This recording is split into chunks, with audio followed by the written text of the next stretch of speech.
The Holy Father makes history with the first canonization on American soil. Dr. Ruben Mendoza is Skyping with us from Seaside, California, where he's a professor at California State University, Monterey Bay, as Blessed Junipero Serra is canonized here in Washington next week. How significant is this for Hispanic Catholics in the U.S. and across the Americas? Well, the Hispanic Catholic tradition has often been minimized in the history of the United States of America.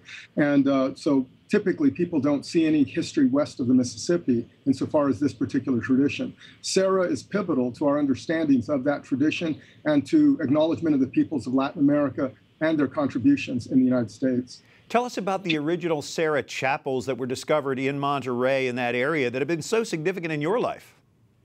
Yes, back in 2006, I was recruited to undertake archaeology at the Royal Presidio of Monterey. Today, the San Carlos Cathedral stands on that site. It was built in 1794, but prior to that, there were two earlier chapels constructed under the auspices of Father Junipero Serra, Crespi, and a number of his compatriots.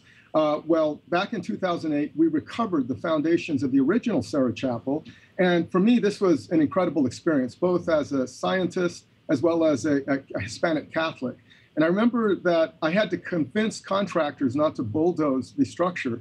But in the end, we went out, we saved the structure, and in the period right before we reburied it, I remember being overcome with this intense feeling. It was as though I was channeling the ancestors, Father Serra, Crespi, Lasuen, De Anza, and all the early colonists, both indigenous and Hispanic, who once resided on that site. And I literally fell to my knees and I made the sign of the cross. And from that point on, my relationship with Serra changed, despite my American Indian ancestry.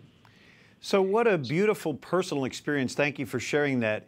As an archaeologist who has ancestors who are both Hispanic and Native American, this must be a very personal celebration for you as Father Serra is canonized. Yes, it is. And in fact, I just received the tickets to the canonization. And for me, this was an important moment because for me, it validates what I've worked on for the last 20 years, the many conflicts that have arisen in the missions, as well as my personal experience and understandings of both ends of the spectrum have allowed me to see this in a more balanced perspective and to understand Serra for who he was. Dr. Ruben Mendoza, we look forward to seeing you here for the canonization Mass in D.C. Thanks for joining us tonight. Thank you.